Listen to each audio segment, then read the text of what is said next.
Good morning friends, कैसे हैं आप सब। उम्मीद है आप लोग जहाँ भी होंगे सेफ होंगे और अपनी पढ़ाई की सिलसिला को आगे जारी करते हुए हमने आज साइंस जो सीरीज चल रही है उसकी आज टेस्ट पेपर 7th लगाने की उम्मीदें लगा रखे हैं आपसे कि आज हम लोग सभी कोई मिलकर टेस्ट पेपर 7 लगाने का प्रयास करेंगे। आइए इसके प्रीवियस ईयर वीडियो में सभी क्वेश्चंस आपको अंतरिक्ष विज्ञान के बारे में हमने डिस्कस किया था, तो प्रीवियस ईयर सीरीज को आप देखते रहेंगे तो उससे बहुत कुछ क्लियर हो जाएगा। और आज हम लोग चलते हैं बाबू कि उसके जो टेस्ट पेपर हैं, टेस्ट पेपर लगाना सबसे इम्पोर्टेंट होगा और ये हम लोगों के लिए बहुत बेनिफिशियल होगा। कहा जाता है कि बिना प्रैक्टिस का कुछ होता नहीं है और practice makes the man perfect.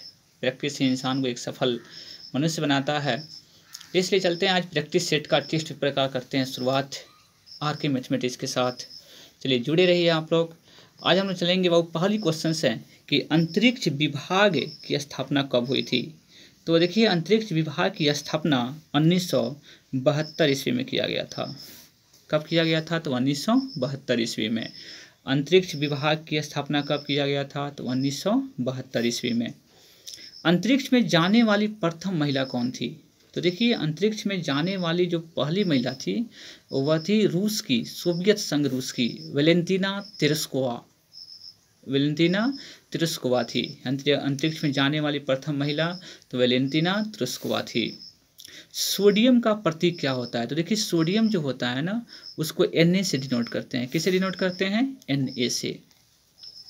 उसके बाद बाबू देखिए इसमें Au लिखा हुआ है, Ag लिखा हुआ है, Cu लिखा हुआ है और Fe लिखा हुआ है।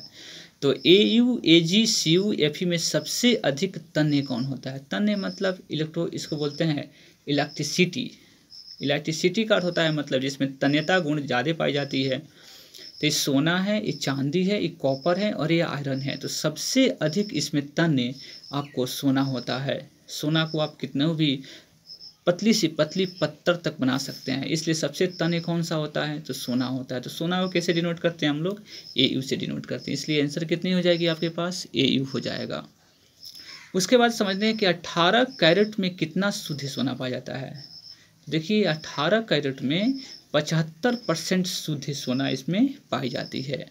ये ध्यान रखना है, क्वेश्चन एग्जाम में रहेंगे कि 18 कैरेट में कितना शुद्ध सोना पाया जाता है। तो आपके पास 75%। यदि 24 कैरेट का था तो 100% शुद्धता होती है। डायनामाइट में मुख्य स्रोत से होता है। डायनामाइट में मुख्य रूप से होता है। डायनामाइट में मुख्य रूप से क्या होता है? तो इसमें डायनामाइट में जो आपके पास मुख्य रूप से नाइट्रोग्लिसरीन होता है बाबू, नाइट्रोग्लिसरीन। इसको याद रखेंगे। सिंदूर जो होता है, सिंदूर जिसको भाखरा बोलते हैं, सिंदूर भाखरा किसे कहते हैं? तो सिंदूर जो भाखरा होता है ना बाबू, इसको HGS के नाम से जाना जाता है। किसके नाम से जाना जाता है? तो HGS। इसको ध्यान रखना है। सिंदूर का रासायनिक सूत्र क्या हो जाएगा? तो HGS हो जाएगा। उसके बाद Hg का मरकरी होता है, S से सल्फर होता है, इसको याद रखे रहिएगा। तो उसके बाद हम लोग करेंगे कि Fe रासायनिक प्रतीक किसका है? तो Fe जो होता है, Fe मतलब सोना होता है ना। तो Fe मतलब क्या होता है? आपके पास लोहा होता है, तो लोहा का प्रतीक क्या होता है? Fe होता है। अंतरिक्ष में प्रवेश करने वाली प्रथम भारतीय महिला कौन थी? तो देखिए अंतरिक्ष में प्रवेश करने वाली प्रथम भारतीय महिला कल्पना चावला थी। कौन थी?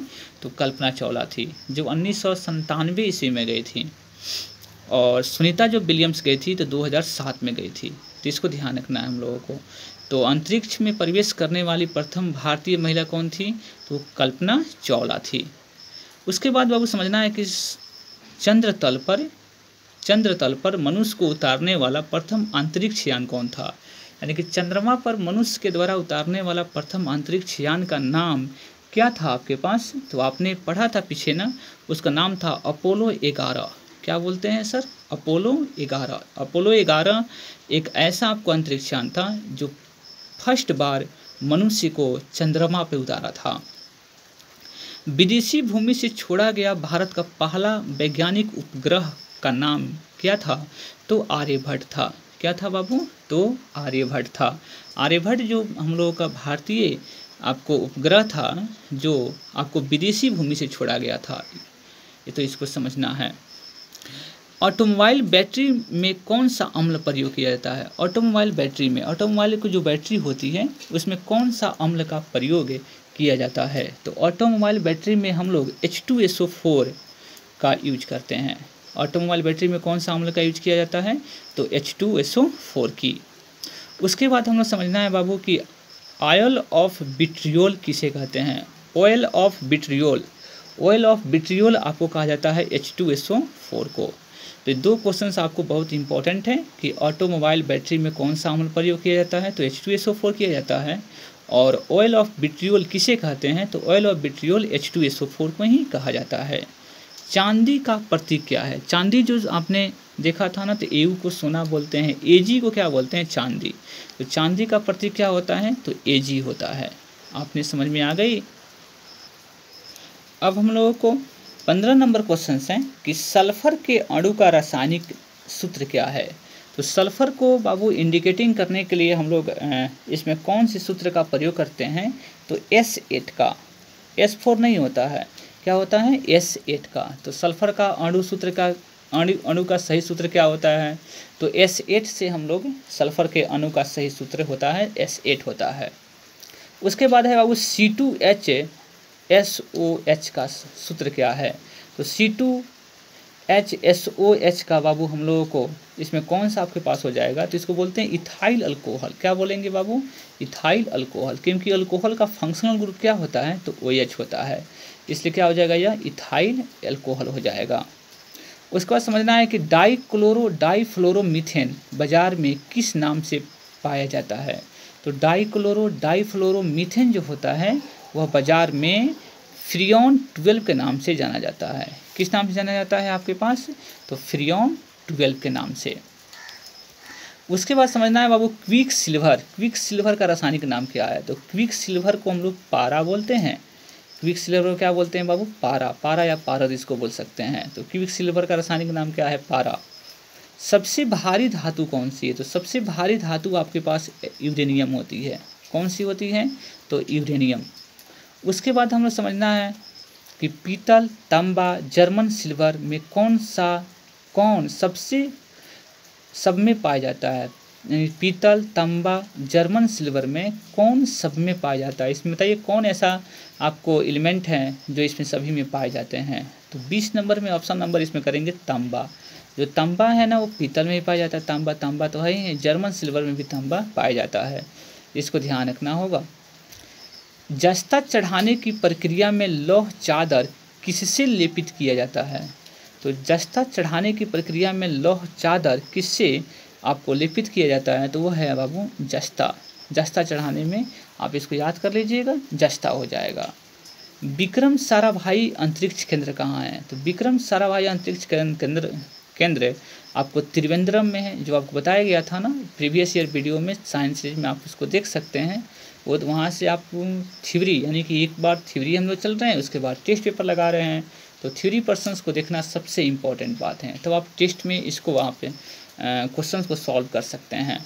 तो विक्रम साराभाई अंतरिक्ष केंद्र कहाँ स्थित है? तो त्रिवेंद्रम में है। त्रिवेंद्रम कहाँ की राजधानी है? तो केरल की है। मंगल ग्रह पर उतरने वाला पहला अंतरिक्ष यान कौन था? तो मंगल ग्रह पर उतरने वाला पहला अंतरिक्ष यान का नाम पाथफाइंडर था। क्या था बाबू? पाथफाइंडर। मंगल ग्रह पर उतरने वाला प्रथम अंतरिक्ष यान कौन था?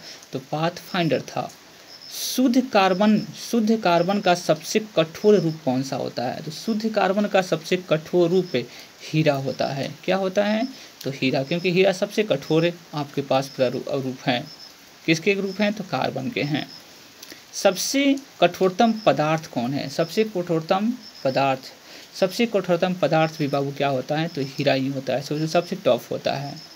सोडियम का परमाणु संख्या कितनी है? सोडियम का परमाणु संख्या कितनी होती है बाबू? तो 11। आपको याद कर लीजिएगा, उसमें परमाणु संख्या का चार्ट आपको बताया गया था, तो उसमें सोडियम का परमाणु संख्या कितना हो जाएगा? 11 हो जाएंगे। उसके बाद हम लोग चलना है कि अमलगम में क्या रहता है? तो अमलगम में आपके पास Hg रहता है, यानी कि मरकरी। Hg को क्या बोलते हैं? तो मरकरी। अमलगम में क्या रहता है? तो मरकरी आपके पास इसमें उपस्थित रहता है। उसके बाद हम चलेंगे बाबू नेक्स्ट क्वेश्चंस में। नेक्स्ट क्वेश्चन है आपके पास कि अधिकतम तन्यता वाला धातु कौन सा है। तो देखिए अधिकतम तन्यता वाला जो धातु है वो कौन सा है। तो अधिकतम तन्यता वाला धातु आपको बताए थे ना कि इसमें कौन सी है बाबू, सोना है। ये सबसे तन्य होता है, तो इसको कर सकते हैं हम लोग। तन्यता सबसे अधिक तन्यता कौन सा धातु है आपके पास, तो सोना है। उसके बाद हम लोग काम करना है कि निम्नलिखित में से किस धातु का तार आसानी से खींचा जा सकता है। तो देखिए किस धातु के तार को आसानी से इसमें खींचा जा सकता है। तो देखिए आसानी से हम लोग खींची जा सकती है, कौन सी है बाबू, तो तांबा है। किस धातु के तार आसानी से खींचे जा सकती है, तो तांबा को। कह रहा है कि निम्न में से कौन तार खींचने योग्य सबसे नमनीय धातु है। नमनीय का तो जो सबसे नरम होता हो, और नमनीय मतलब कि जिसका मतलब कि नम जाता हो, मतलब टेढ़ा हो जाए। तो खींचने योग्य सबसे नमनीय धातु आपके पास कौन सा होगा, तो इसमें देखिए सोना हो जाएगी। सोना जो है ना ये सबसे मतलब नमनीय धातु होता है।